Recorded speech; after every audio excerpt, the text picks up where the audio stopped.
ada Aisyah Novira. Yang kedua ada Ahmad Najmi Salim. Lalu yang ketiga ada saya sendiri, Azhara Putri Dimpuni. Yang keempat ada Fitri Alfiana. Yang kelima ada Johara. Yang keenam ada Muhammad Zaki Arif. Lalu ada Raffi Arkananta Puraendi. Dan ada Zaid Al-Fatih. Ya, bisa di next.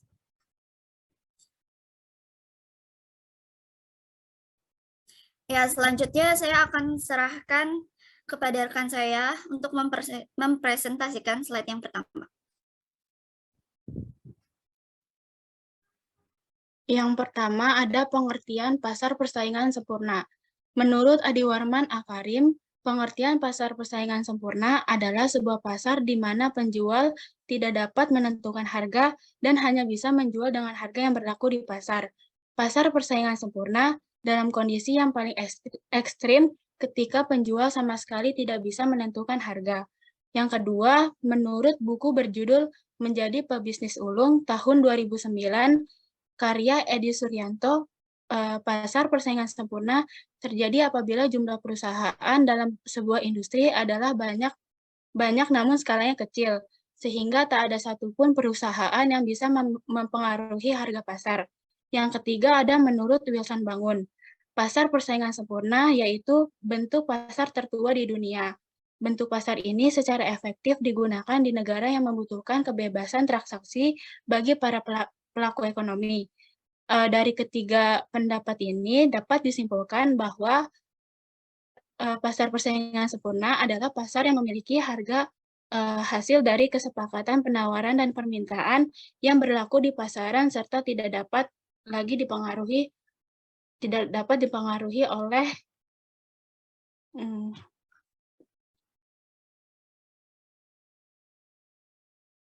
tidak dapat dipengaruhi.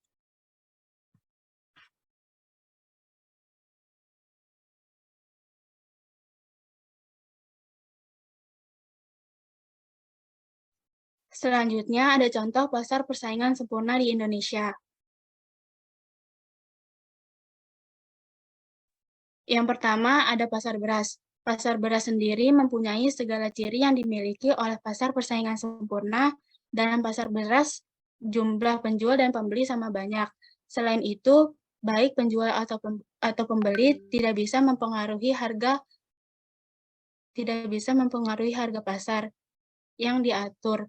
Meskipun ada perbedaan mutu dan kualitas, sifat pasar beras bisa dikatakan homogen karena diiringi oleh perbedaan harga. Terbentuknya harga yang terjadi pada pasar beras merupakan hasil tawar-menawar permintaan beras. Yang kedua, ada pasar sayur. Komoditas sayur memiliki harga pasar sendiri yang tidak bisa dipengaruhi baik oleh penjual ataupun oleh pembeli. Harga sayur ditentukan oleh interaksi jumlah penawaran dan permintaan. Pembeli tidak akan membeli sayur dengan harga di atas harga pasar. Dan sebaliknya, penjual juga tidak akan menjual sayur dengan harga di bawah harga pasar.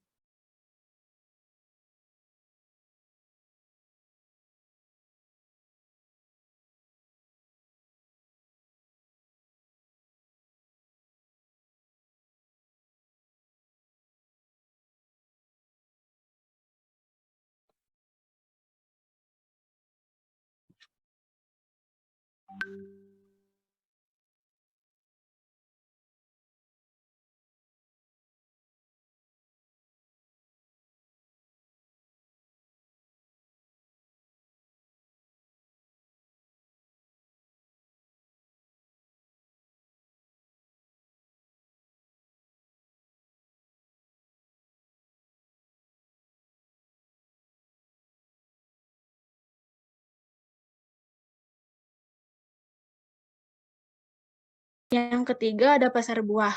Jumlah penjual buah dan pembeli buah memang sama-sama banyak dan bisa ditemui di mana-mana. Harga buah pun sudah dibentuk oleh mekanisme pasar melewati kurva permintaan dan penawaran. Namun mekanisme dan struktur pada pasar buah sudah mendekati pasar persaingan sempurna.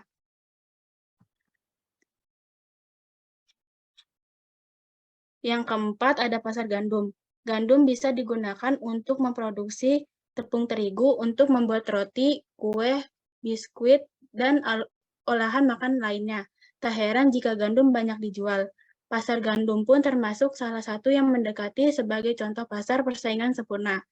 Dalam pasar gandum, jumlah penjual dan pembeli memiliki jumlah yang banyak. Yang kelima ada pasar kentang. Sama seperti gandum, kentang juga termasuk salah satu kebutuhan pokok yang sering diperjualbelikan karena kentang bisa digunakan untuk berbagai olahan makanan. Adapun sistem harga pasar kentang juga tidak bisa dipengaruhi oleh penjual dan pembeli. Maka dari itu, pasar kentang juga dapat dijadikan salah satu contoh pasar persaingan sempurna. Yang keenam ada pasar modal atau bursa efek. Secara umum, peran pasar modal memang cukup penting untuk perekonomian negara. Dalam bursa efek, harga sudah ditentukan oleh sistem harga berupa permintaan dan penawaran, saham dan instrumen pasar modal lainnya. Selain itu, pemerintah tidak bisa melakukan intervensi, begitu pula dengan penjual dan pembeli yang tidak bisa mempengaruhi harga. Selanjutnya akan dibacakan oleh Johara.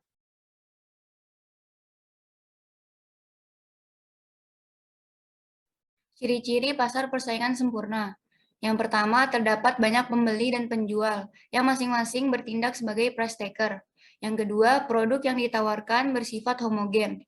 Yang ketiga, penjual atau perusahaan dapat dengan mudah masuk atau keluar dari pasar. Yang keempat, maksimasi keuntungan. Yang kelima, produsen dan konsumen tidak memiliki kuasa untuk mengendalikan harga. Yang keenam, tidak ada regulasi dari pemerintah. Ketujuh, pembeli mempunyai pengetahuan yang sempurna tentang keadaan di pasar. Kelapan, kurva permintaan dan penawaran selalu berbentuk garis lurus mendatar atau horizontal. Selanjutnya akan dibacakan oleh Fitri Alfiana.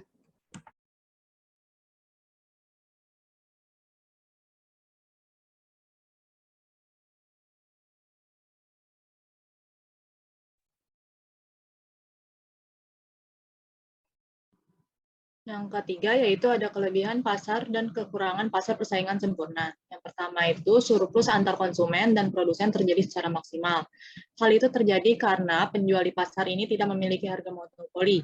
Dengan demikian, mereka tidak memiliki pengaruh apapun terhadap harga produk atau mereka tidak dapat membebani konsumen dengan harga lebih tinggi dari harga normal. Harga antara konsumen dan produsen sudah merupakan harga kesepakatan pasar. Jadi tidak ada kelebihan surplus yang dimiliki oleh konsumen maupun produsen. Yang kedua yaitu konsumen memiliki banyak pilihan. Hal itu dikarenakan karena pasar persaingan ini memiliki banyak penjual dan pembeli. Akibatnya konsumen memiliki banyak pilihan dari segi penjual. Jadi jika pembeli tidak cocok dengan penjual satu, maka dia akan dapat berpindah ke penjual lain secara mudah. Yang ketiga yaitu di struktur pasar ini sangat sedikit atau tidak ada biaya iklan karena produknya homogen. Produk yang dapat dengan mudah digantikan oleh barang berupa dari pemasok lain, karena secara fundamental memiliki kualitas dan karakteristik fisik yang sama dengan yang lain. Yang keempat yaitu juga tidak perlu mengeluarkan banyak uang untuk iklan. Dikarenakan penjualan ini akan terjadi secara otomatis jika perusahaan menentukan harga lebih rendah dari harga pesaing. Yang kedua yaitu ada kekurangan dari pasar persaingan sempurna. Yang pertama itu ada inovasi dan risetnya sangat rendah. Dalam bentuk struktur pasar ini, penjual tidak dapat mendapatkan motivasi apapun untuk menghadirkan inovasi atau menyertakan fitur tambahan dalam produknya. Ini karena penjual tidak dapat dikenai biaya tambahan untuk fitur-fitur tambahan tersebut, karena pembeli dapat pindah ke penjual lain, serta penetapan harga di pasar tersebut dapat menghambat para produsen untuk melakukan riset terhadap barang yang dijualnya. Yang kedua yaitu lokasi memainkan peran besar dalam menghasilkan penjualan. Perusahaan yang berlokasi di lokasi utama cenderung mendapatkan lebih banyak penjualan daripada yang tidak di penjualan utama. Yang ketiga itu ada sangat sedikit hambatan untuk memasuki pasar persaingan sempurna. Karena pasar persaingan sempurna ini karena pasar persaingan sempurna ini sudah memasuki pasar, jadi kemungkinan pesaingnya akan lebih banyak. Selanjutnya akan dilanjutkan oleh rekan saya.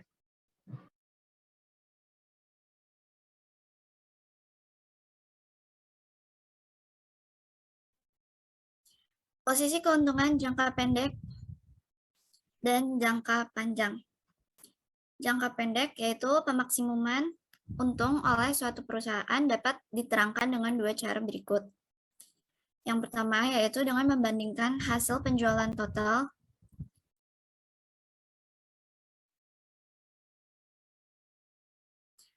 dan yang membandingkan hasil penjualan total. Lalu ada menunjukkan keadaan di mana hasil penjualan marginal sama dengan biaya marginal. Nah, pemaksimuman keuntungan ini dapat dicapai pada tingkat produksi di mana hasil penjualan marginal sama dengan biaya marginal, atau dilambangkan dengan marginal revenue atau MR sama dengan marginal cost atau MC. Nah, pertambahan produksi dan penjualan akan menambah keuntungan ketika hasil penjualan marginal atau MR melebihi biaya marginal cost atau MC, yaitu MR lebih besar dari MC. Lalu hasil penjualan marginal atau MR kurang dari biaya marginal cost atau MC, sehingga MR kurang dari MC. Nah, lalu dalam jangka pendek terdapat 4 kemungkinan, yaitu satu, mendapat untung yang luar biasa. Lalu yang kedua ada mendapat untung normal. Yang ketiga, mengalami kerugian tetapi masih dapat membayar biaya berubah. Dalam keadaan seperti ini, operasi perusahaan masih bisa dijalankan. Lalu yang keempat, dalam keadaan menutup atau membubarkan perusahaan karena biaya berubah total lebih tinggi daripada hasil penjualan. Yang kedua yaitu jangka panjangnya. Semua perusahaan dalam pasar persaingan sempurna hanya akan menghasilkan laba normal. Kenapa bisa begitu? Karena ketika mendapatkan keuntungan luar biasa, para produsen akan masuk ke dalam industri tersebut sehingga akan menyebabkan penawaran tersebut tuh meningkat. Setelah penawaran meningkat, pasti harga akan turun dan produsen akan mendapat keuntungan yang normal. Nah, sedangkan jika mendapat kerugian, itu pasti produsen akan keluar dari industri tersebut sehingga mengakibatkan penawaran berkurang dan harganya cenderung naik lagi, sehingga produsen tetap akan mendapatkan laba normal. Sekian, silakan untuk slide selanjutnya. Slide selanjutnya akan dijelaskan oleh rekan saya. Selanjutnya ada kurva pasar persaingan sempurna. Bentuk kurva pasar persaingan sempurna yaitu horizontal, yang berarti elastis sempurna. Pada pasar persaingan sempurna, harga pasar cenderung stabil, sehingga bentuk kurva permintaan dan penawaran pada pasar sempurna berupa garis lurus mendatar sejajar dengan sumbu jumlah barang atau 0 Q. Berapapun jumlah barang yang dibeli atau yang ditawarkan tidak akan menaikkan atau menurunkan harga barang. Dan kurva tersebut juga merupakan kurva pendapatan rata-rata atau AR, average revenue, dan pendapatan marginal atau marginal revenue. Selanjutnya ada kurva keuntungan maksimum di pasar persaingan sempurna. Akan tercapai jika pertama, kurva AR sama dengan MR dan sejajar dengan sumbu 0 Q. Yang kedua, kurva AC atau average cost selalu berada di bawah kurva AR dan MR. Yang ketiga, kurva MC atau marginal cost selalu memotong kurva AC minimum yang menunjukkan bahwa produksi pada saat itu terjadi efisiensi produksi. Next.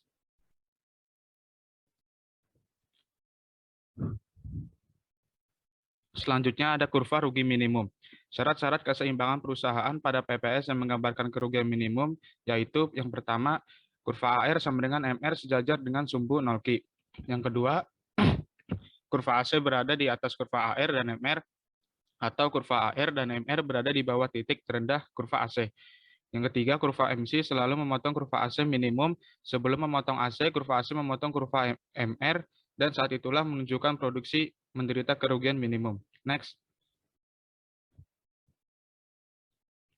Yang ketiga ada kurva laba normal. Perusahaan memperoleh laba minimal atau laba normal kalau penerimaan rata atau AR sama besar dengan biaya rata atau average cost, ataupun penerimaan total marginal revenue sama dengan dari biaya total. Posisi laba minimal ditampilkan dalam kurva di samping. Pada kurva di atas, perusahaan mendapat keuntungan atau laba normal pada saat MR sama dengan MC atau MR bersinggungan dengan MC.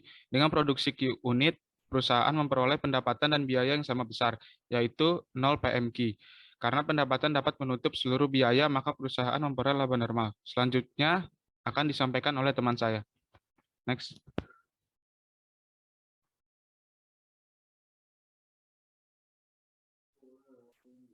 Pasar monopoli. Pasar monopoli adalah salah satu bentuk pasar persaingan tidak sempurna. Dalam pasar monopoli adalah biasanya hanya satu produsen yang dapat menetapkan harga dalam sebuah produk. Dalam buku Hukum Bisnis tahun 2019 karya Thoman, Sony, Tambunan, dan Wilson R.G., pasar monopoli adalah suatu bentuk pasar yang dimana hanya ada satu perusahaan saja. Perusahaan tersebut menghasilkan barang yang tidak mempunyai barang pengganti yang sangat dekat, serta keuntungan yang diperoleh melebihi batas normal. Next.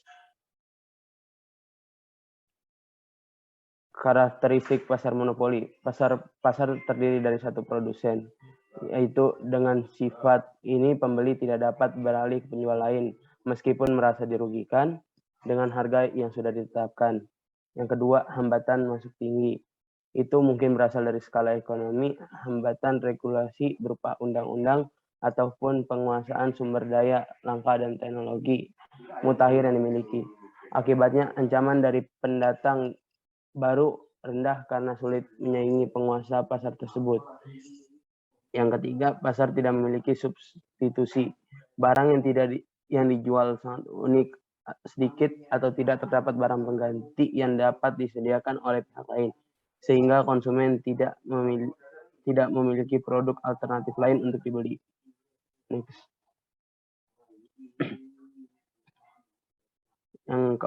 Yang keempat, memonopoli memiliki kekuatan pasar absolut.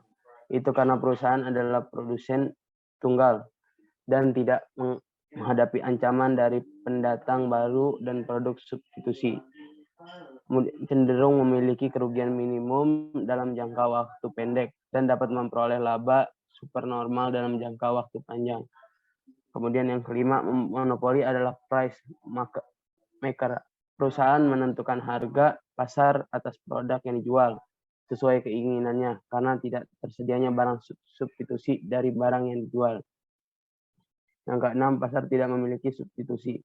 Barang yang dijual sangat unik, sedikit atau tidak terdapat pengganti yang dapat disediakan oleh pihak lain sehingga konsumen tidak memiliki produk alternatif lain untuk dibeli. Next. Kelebihan dan kekurangan pasar monopoli. Pertama, kelebihan dari pasar monopoli itu yaitu tidak memerlukan promosi karena barang yang ditawarkan sangatlah dibutuhkan. Yang kedua, menghindari persaingan yang tidak bermanfaat dalam memproduksi pada skala yang besar. Yang keempat, pemerintah dapat mengatur sumber daya alam. Kemudian yang kelemahannya itu, yang pertama, pasar monopoli dianggap tidak efisien karena dapat menaikkan harga barang tanpa memperhatikan biaya minimum. Yang kedua, terdapat unsur eksploitasi sumber daya alam. Yang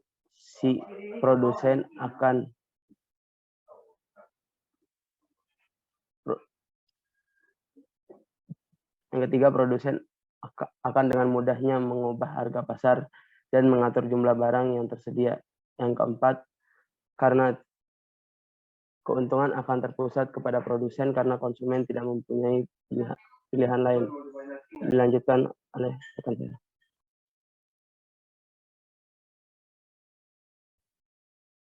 Kurva pasar monopoli.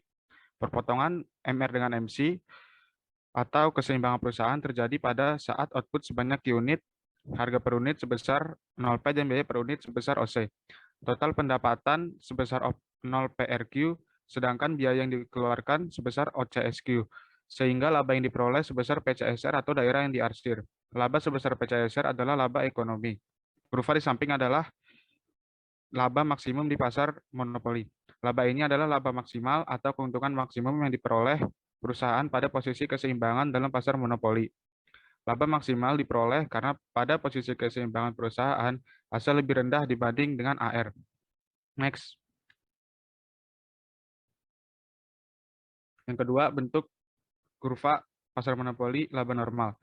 Perpotongan MR dengan MC atau posisi keseimbangan perusahaan di pasar monopoli terjadi pada saat output sebanyak unit. Harga per unit sebesar 0P atau 0C dan biaya per unit sebesar 0P atau 0C Total pendapatan besarnya sama dengan total biaya, yaitu sebesar 0 PRQ atau 0 PCQ, sedangkan biaya yang dikeluarkan sebesar 0 CRQ. Sehingga perusahaan dalam posisi break-even point atau BEP, dan disebut laba normal. Laba normal ini terjadi ketika MR sama dengan MC dan AR sama dengan AC. Next slide. Yang ketiga, rugi minimal. Walaupun dalam pasar monopoli, perusahaan juga bisa mengalami kerugian. Misalnya ditunjukkan pada kurva di samping. Dengan biaya produksi 0 CSQ yang lebih besar dari pendapatan yang diterima, yaitu sebesar 0 PRQ. Kerugian yang dialami sebesar PCSR disebut rugi minimal. Kerugian ini dialami perusahaan karena biaya variabel rata-rata atau AVC berada di bawah pendapatan rata-rata. Artinya biaya tersebut masih bisa ditutupi oleh pendapatan perusahaan, sehingga perusahaan masih bisa bertahan dan meneruskan operasi atau kegiatan usahanya. Keadaan seperti inilah dinamakan rugi minimal. Selanjutnya akan dilanjutkan oleh teman saya. Next slide.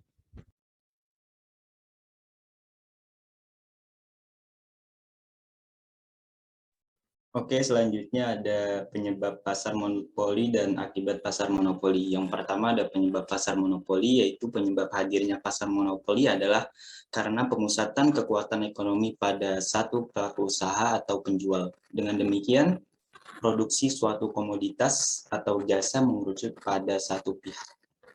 Yang kedua ada akibat pasar monopoli. Akibatnya adalah persaingan usaha menjadi tidak sehat dan merugikan kepentingan umum. Sebab pelaku pasar monopoli dapat mengontrol harga dan mengendalikan pasar.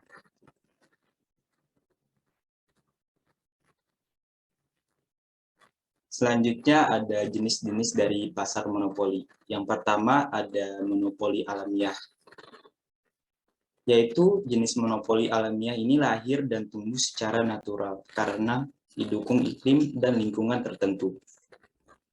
Jenis monopoli alamiah dipandang sebagai bisnis yang positif, sebab satu perusahaan tunggal yang memproduksi barang dapat memenuhi seluruh kebutuhan pasar dengan harga mudah. Contohnya adalah perseroan terbatas kereta api Indonesia. Yang kedua ada monopoli legal, yaitu jenis monopoli karena adanya hukum yang menginginkan.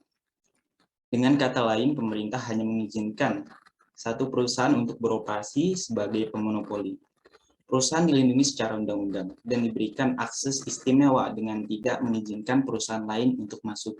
Contohnya ada listrik, yaitu perusahaan listrik negara. Selanjutnya akan disampaikan oleh teman saya.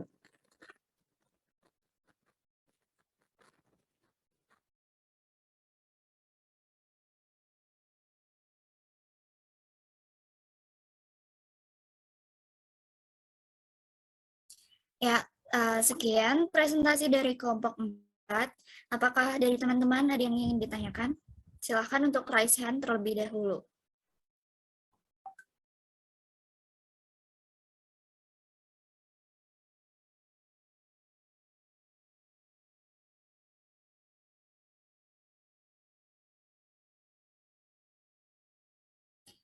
Ya, yang pertama silakan Zafira.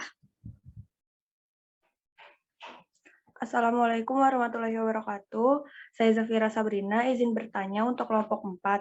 Tadi kan di PowerPoint disebutkan menurut buku Menjadi Pebisnis Ulung, pasar persaingan sempurna terjadi apabila jumlah perusahaan dalam sebuah industri banyak tetapi skalanya kecil. Nah, maksud dari jumlah perusahaan di sebuah industri banyak tetapi skalanya kecil itu bagaimana dan kenapa itu bisa jadi faktor yang menyebabkan tidak ada satupun perusahaan yang bisa mempengaruhi harga pasar. Terima kasih. Baik, terima kasih Zafira. Selanjutnya dipersilakan kepada Bella Nataya Cantika. Assalamualaikum, sebelumnya maaf ya, izin off cam. Perkenalkan, nama saya Bella Nataya Cantika. Ingin bertanya, tolong jelaskan dong proses bagaimana suatu perusahaan dapat memonopoli pasar dan model keuntungan apa yang didapatkan. Terima kasih. Baik, terima kasih Bella. Selanjutnya Haikal Hakiki, dipersilakan. Kenalkan, nama saya Haikal Hakiki. Saya mau nanya dong. Tadi kan di PPT itu di bagian kelebihan pasar persaingan sempurna itu disebut ada barang atau produk homogen. Nah, Bisa dijelasin nggak kenapa bisa disebut homogen dan apa saja contoh barang homogen itu? Terima kasih. Terima kasih Haikal. Selanjutnya Siti Khalifah, silakan. Dia di chat, izin di chat Zoom katanya lagi nggak bisa on mic. Oh, oke, baik. Baik, pertama-tama kelompok kami akan menampung pertanyaannya terlebih dahulu.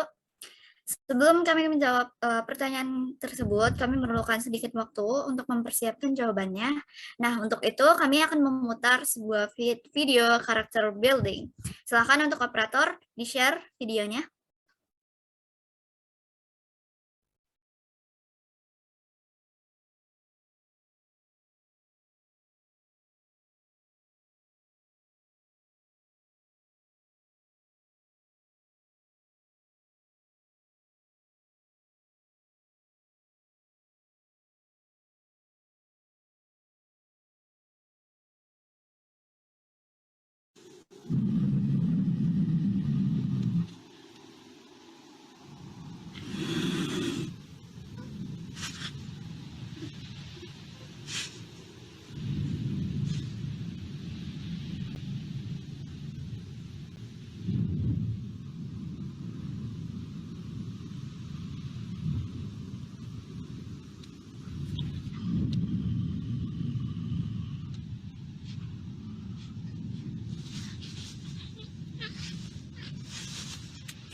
Baik, itulah tadi video dari kelompok kami.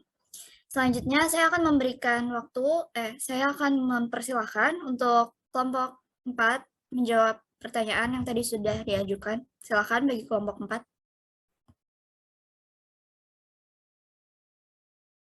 Iya, saya mau menjawab pertanyaan dari Zafira. Ya, pertanyaan maksud dari perusahaannya, maksud dari perusahaannya banyak, tapi skalanya kecil itu, menurut saya suatu kegiatan ekonomi berupa penjualan atau pembelian barang atau jasa dengan menggunakan modal seminimal mungkin yang menghasilkan jumlah bisnis tersebut menjadi luas dan banyak.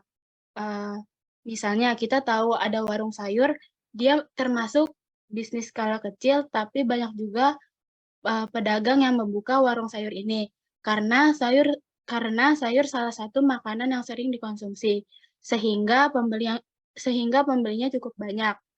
Pertanyaan selanjutnya, kenapa faktor itu yang menyebabkan nggak ada satupun perusahaan yang bisa mempengaruhi harga pasar karena kan penjualnya banyak nih.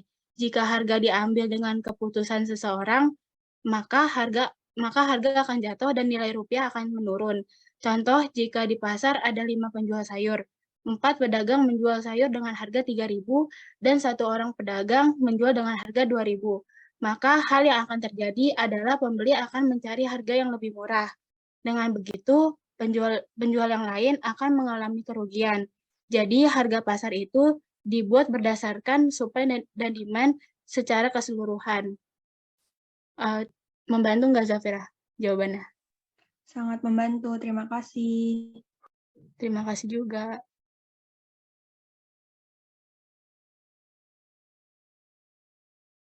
Silakan untuk pertanyaan kedua.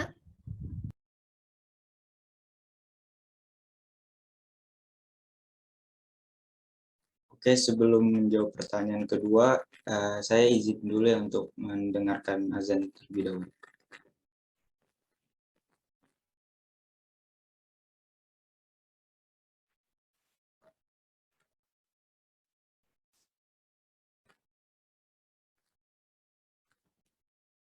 Oke, kali ini saya akan menjawab pertanyaan dari Haikal Hakiki. Pertanyaannya adalah, pada pasar monopoli ada yang disebut homogen. Apa maksud dari homogen tersebut dan berikan contohnya.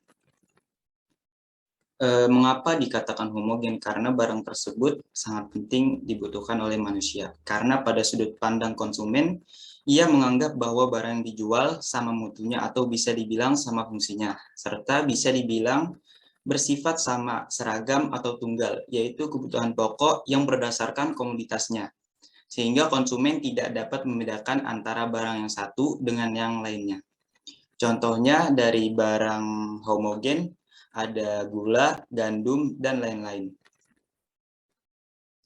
Apakah pertanyaan sudah terjawab, Haikal? Udah, Jak. Makasih banyak. Sama-sama. Oke, selanjutnya saya akan menjawab pertanyaan dari Siti Holifah. Pertanyaannya itu, izin bertanya, apa jenis-jenis sumber terjadinya pasar monopoli? Oke, saya akan menyebutkan beberapa penyebab terjadinya pasar monopoli atau beberapa hal yang dapat melahirkan sebuah perusahaan monopoli atau sistem monopoli. Di antaranya yang pertama, adanya kebijakan pemerintah seperti adanya undang-undang yang memberi hak kepada sebuah perusahaan untuk menjual sebuah produk tertentu. Kemudian, penguasaan sumber daya atau barang mentah yang tidak dimiliki oleh pihak lain. Yang ketiga, kepemilikan atas modal yang sangat besar biasanya terjadi karena penggabungan beberapa perusahaan. Kemudian juga ada beberapa pemberian hak istimewa dari pemerintah, misalnya hak paten, kemudian adanya lisensi atau pemberian izin kepada perusahaan tertentu yang ditunjuk, kemudian adanya suatu sistem monopoli yang diperoleh secara alamiah, dan juga tentunya memiliki modal yang besar, kemudian juga memiliki prestasi dan keahlian yang tidak dimiliki oleh perusahaan lain, kemudian juga ada beberapa keterbatasan pasar. Oke, mungkin itu jawabannya. Bagaimana Siti Holifah? Apakah mungkin cukup menjawab? Oke, sama-sama.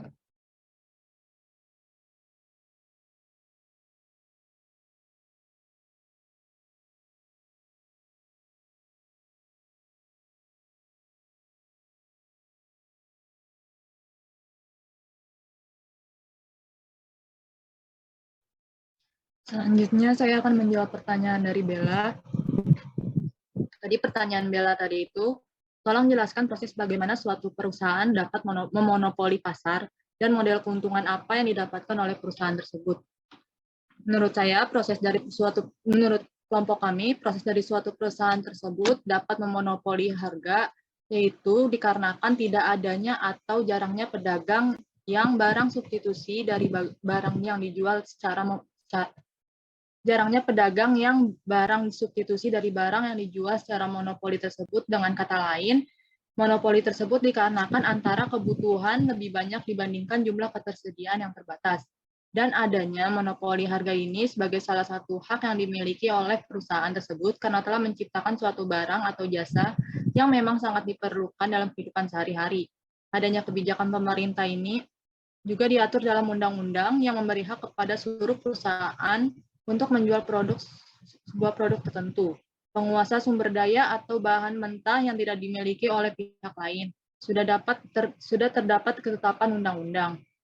Contohnya yaitu dalam PT PLN yang diberi hak monopoli untuk menjual produk kelistrikan.